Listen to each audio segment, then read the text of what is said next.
Hello everyone, welcome back to our YouTube channel. ಇವತ್ತು ವಿಡಿಯೋಲಿ ಚಟ್ಪಟಾಗಿ ಟೇಸ್ಟಿಯಾಗಿ ಹೆಲ್ತಿಯಾಗಿ ಚಪಾತಿ ಹೇಗೆ ಮಾಡೋದು ಅಂತ ನೋಡೋಣ.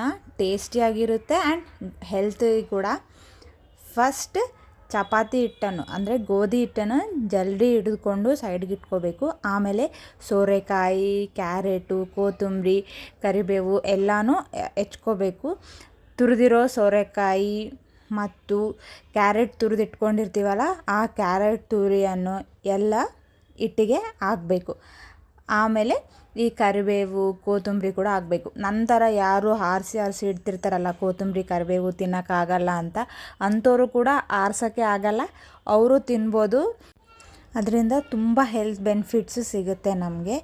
ಆಮೇಲೆ ಫಸ್ಟ್ ಎಲ್ಲನೂ ಹಿಟ್ಟಲ್ಲಿ ಹಾಕಿ ಕಲಿಸ್ಬೇಕು ನೀಟಾಗಿ.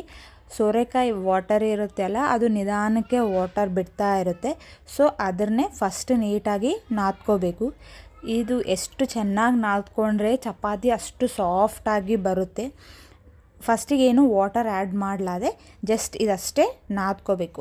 ಆಮೇಲೆ 1 ಟೀ ಸ್ಪೂನ್ ಆರ್ 1 ಚಿಟಿಕೆ ಅಷ್ಟು ಎಣ್ಣೆ ಹಾಕ್ಕೋಬೇಕು. ಆಮೇಲೆ ಮತ್ತೆ ಒಂದು ಸರ್ತಿ ಎಲ್ಲ ಹಿಟ್ಟನ್ನು ನಾದ್ಕೋಬೇಕು. ಎಣ್ಣೆ ಹಾಕಿದ ಮೇಲೆ ಆ ಸೋರೆಕಾಯಿ ಎಲ್ಲನೂ ನೀರು ಬಿಡ್ತಾ ಇರುತ್ತೆ, ಹಂಗೆ ಸ್ವಲ್ಪ ಆಗ್ತಾ. ಸೊ ಹಾಗೆ ನಾದ್ತಾ ಇರಬೇಕು. ನೆಕ್ಸ್ಟ್ ಆಮೇಲೆ ಉಪ್ಪು, ಚಿಟಿಕೆಯಷ್ಟು ಉಪ್ಪು ಟೇಸ್ಟಿಗೆ ತಕ್ಕಷ್ಟು ಹಾಕ್ಕೊಂಡು ಅದನ್ನು ಮತ್ತೆ ಆಮೇಲೆ ಕಲಿಸ್ಕೋಬೇಕು. ಇಷ್ಟೆಲ್ಲ ಹಾಕ್ತೀವಲ್ಲ, ನೋಡ್ತಾ ಇದ್ರೇ ಯಾವಾಗ ಆಗುತ್ತೆ, ಯಾವಾಗ ತಿನ್ನಬೇಕು ಅನಿಸುತ್ತೆ ಅನ್ನೋ ಕ್ಯೂರಿಯಾಸಿಟಿ ಅಂತೂ ಬರುತ್ತೆ. ಆ್ಯಂಡ್ ನೆಕ್ಸ್ಟ್ ಇದಕ್ಕೆ ಚಿಟಿಕೆ ಅರಿಶಿನ ಪುಡಿ ಹಾಕಬೇಕು. ಅರಿಶಿನದಿಂದನೂ ಹೆಲ್ತಿಗೆ ತುಂಬ ಬೆನಿಫಿಟ್ಸ್ ಇದೆ. ಆ್ಯಂಡ್ ಈ ಗ್ರೀನ್ ಸಾಸ್ ಹಾಕಿದ್ದೀನಿ. ಗ್ರೀನ್ ಸಾಸ್ ಇಲ್ಲ ಅಂತಂದರೆ ಗ್ರೀನ್ ಚಿಲ್ಲಿ ಮಿಕ್ಸಿಗೆ ಹಾಕ್ಕೊಂಡು ಪೇಸ್ಟ್ ಮಾಡ್ಕೊಂಡು ಹಾಕ್ಕೋಬೋದು.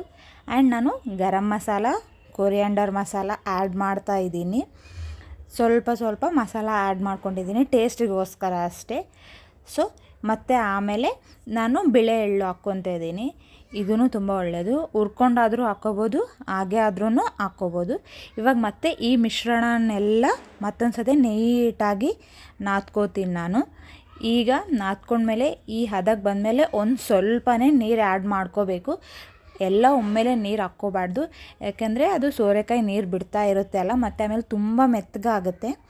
ಸೊ ಈ ಥರ ಆಗಬೇಕು ಚಪಾತಿ ಹಿಟ್ಟು. ನಾವು ಹೇಗೆ ನಾದ್ಕೊತೀವೋ ಅದು ನಾದ್ಕೊಂಡು ಈ ಹದಕ್ಕೆ ಬಂದಮೇಲೆ ಒಂದು ಸ್ವಲ್ಪ ಸೈಡಿಗೆ ಇಟ್ಟು, ಆಮೇಲೆ ನಾವು ಸೇಮ್ ಚಪಾತಿ ಹೆಂಗೆ ಮಾಡ್ತೀವಲ್ಲ ತೊಗೊಂಡು ಎಲ್ಲನೂ ಉಂಡೆ ಮಾಡ್ಕೋಬೇಕು.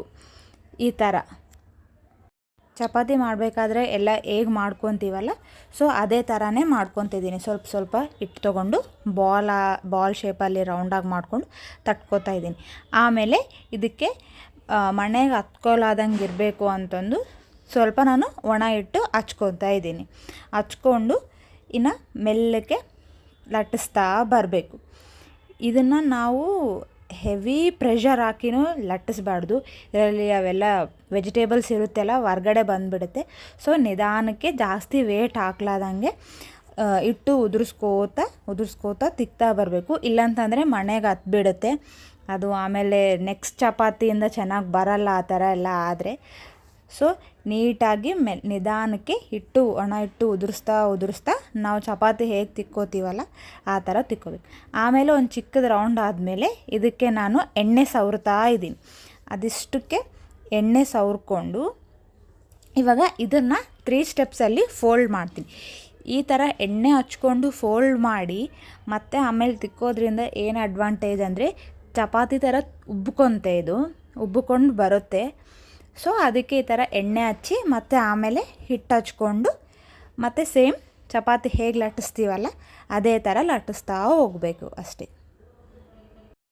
ತುಂಬ ಸಿಂಪಲ್ ಆಗಿ ಕೂಡ ಇದೆ ಆ್ಯಂಡ್ ಹೆಲ್ತಿ ಕೂಡ. ನಾನು ಇದನ್ನು ವೀಕ್ಲಿ ಒನ್ಸ್ ಆದರೂ ಮಾಡೋಕ್ಕೆ ಟ್ರೈ ಮಾಡ್ತೀನಿ. ಯಾಕಂದರೆ ವೆಜಿಟೇಬಲ್ಸ್ ಅವೆಲ್ಲ ಸ್ವಲ್ಪ ಆರಿಸಿ ಇಡೋರಿಗೆ ಇದು ಒಂಥರ ಹೆಲ್ತಿ ಫುಡ್, ಎಲ್ಲನೂ ತಿನ್ಬೋದು ನಾವು ಅಂತಂದು. ಸೊ ಈ ಥರ ಚಪಾತಿ ಥರ ಲಟ್ಟಿಸ್ಕೋಬೇಕು. ಇದಕ್ಕೆ ವೆಜಿಟೇಬಲ್ ಏನೂ ಕಾಯಿಪಲ್ಯ ಮಾಡ್ಕೊಂಡಿಲ್ಲ ಅಂದ್ರೂ ನಡೆಯುತ್ತೆ. ಸೊ ಫಸ್ಟ್ ನಾನು ಈ ಥರ ಚಿಕ್ಕದಾಗಿ ಸುಟ್ಕೋತೀವಿ. ಏನು ಮಾಡಿದ್ರೂ ಫಸ್ಟು ಗೋಮಾತೆಗೆ ಅಂತಂದು ಚಿಕ್ಕದಾಗಿ ರೊಟ್ಟಿ ಮಾಡಲಿ, ಚಪಾತಿ ಮಾಡಲಿ, ವಾಡಪ್ಪಿ ಮಾಡಲಿ, ಏನು ಮಾಡಿದ್ರೂ ದೋಸೆ ಎಲ್ಲದರಲ್ಲೂ ನಾವು ಒಂದು ಸ್ವಲ್ಪ ಚಿಕ್ಕದಾಗಿ ಮಾಡಿ ತೆಗೆದಿಡ್ತೀವಿ ಅಷ್ಟೇ ಸೈಡ್ಗೆ. ಆಮೇಲೆ ಇನ್ನು ನಮ್ಗೆ ಮಾಡ್ಕೊಳ್ಳೋಕ್ಕೆ ಇವಾಗ ದೊಡ್ಡ ಚಪಾತಿ ಎಲ್ಲ ಹಾಕ್ತೀವಿ. ಫಸ್ಟು ಇದು ನಾವು ಮೊದಲಿಂದನೂ ಬಂದಿದೆ ನಮ್ಮ ಮನೆಯಲ್ಲಿ ಟ್ರೆಡಿಷನ್, ಸೊ ಅದು ಫಾಲೋ ಮಾಡ್ತಾನೆ ಬರ್ತಾಯಿದ್ದೀವಿ. ಇವಾಗ ತವ ಮೇಲೆ ನಾವು ಮಾಡಿರೋ ಚಪಾತಿ ಇರುತ್ತಲ್ಲ, ಲಟ್ಟಿಸ್ಕೊಂಡಿರೋದು ಅದು ಹಾಕ್ಕೊಂಡು ಅದಕ್ಕೆ ನೀಟಾಗಿ ಎಣ್ಣೆ ಸವರಬೇಕು ಎಲ್ಲ ತುಂಬಾ. ಆ್ಯಂಡ್ ಸೈಡಿಗೆಲ್ಲ ಒಂದು ರೌಂಡ್ ಹಾಕ್ಕೊಂಡ್ರೆ ನೀಟಾಗಿ ಉಬ್ಬಿ ಬರುತ್ತೆ, ಚೆನ್ನಾಗಿರುತ್ತೆ.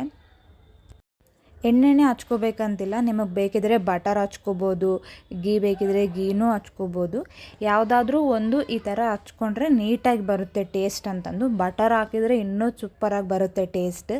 ಸೊ ನಾನಂತೂ ಆಯಿಲೇ ಹಾಕಿ ಸುಡ್ತಾಯಿದ್ದೀನಿ. ಇದನ್ನು ನೀಟಾಗಿ ಸುಡಬೇಕು ನಿಧಾನಕ್ಕೆ. ಈ ಥರ ಬಬಲ್ಸ್ ಬಂದಮೇಲೆ ಮತ್ತೆ ತಿರ್ಸ್ಕೊಂಡು ಹಾಕ್ಕೊಂಡು, ಈ ತಿರ್ಗ್ಸ್ಕೊಂಡು ಹಾಕ್ಕೊಂಡಿರ್ತೀವಲ್ಲ ಇಲ್ಲಿ ಮೇಲೇನೂ ಒಂದು ಸ್ವಲ್ಪ ಲೈಟಾಗಿ ಎಣ್ಣೆ ಹಚ್ಕೋಬೇಕು. ಇಲ್ಲಾಂದರೆ ಒಣ ಹಿಟ್ಟು ಜಾಸ್ತಿ ಹಾಕಿರ್ತೀವಲ್ಲ ಹತ್ಕೋಬಾರ್ದು ಅಂತಂದು ಅದು ಕಾಣಿಸಲ್ಲ. ನೀಟಾಗಿ ಹಾಕಿದರೆ ಮೆತ್ತಗೆ ಬರುತ್ತೆ ನೋಡಿ. ಈ ಥರ ಆಗುತ್ತೆ ಚಪಾತಿ. ಸೊ ಉಳಿದಿದ್ದೆಲ್ಲನೂ ಈ ಥರ ಮಾಡ್ಕೋಬೇಕು. ಇದನ್ನ ಪಿಕ್ಕಲ್ ಜೊತೆ ಆದರೂ ತಿನ್ಬೋದು, ಮೊಸರು ಜೊತೆ ಆದರೂ ತಿನ್ಬೋದು, ನಮ್ಗೆ ಯಾವ ಕಾಂಬಿನೇಷನ್ನಲ್ಲಾದರೂ ತಿನ್ಬೋದು, ಹಾಗೇನೂ ತಿನ್ಬೋದು. ಟೇಸ್ಟ್ ಮಾತ್ರ ಸಖತ್ತಾಗಿರುತ್ತೆ. ನೀವು ಮನೆಯಲ್ಲಿ ಖಂಡಿತವಾಗಿ ಟ್ರೈ ಮಾಡಿ, ಸೂಪರಾಗಿ ಬರುತ್ತೆ. ಮನೇಲಿ ಎಲ್ಲರೂ ಇಷ್ಟಪಡ್ತಾರೆ ಆ್ಯಂಡ್ ಹೆಲ್ತಿಗೆ ಕೂಡ ತುಂಬ ಒಳ್ಳೆಯದು. ಸೊ ಈ ಥರ ಇನ್ನೂ ಕುಕ್ಕಿಂಗ್ ವೀಡಿಯೋಸ್ ನೋಡಬೇಕಂತಂದರೆ ನನ್ನ ಚಾನಲ್ಗೆ ಸಬ್ಸ್ಕ್ರೈಬ್ ಮಾಡಿ, ಇಷ್ಟ ಆದರೆ ಲೈಕ್ ಮಾಡಿ, ಶೇರ್ ಮಾಡಿ. Thanks for watching.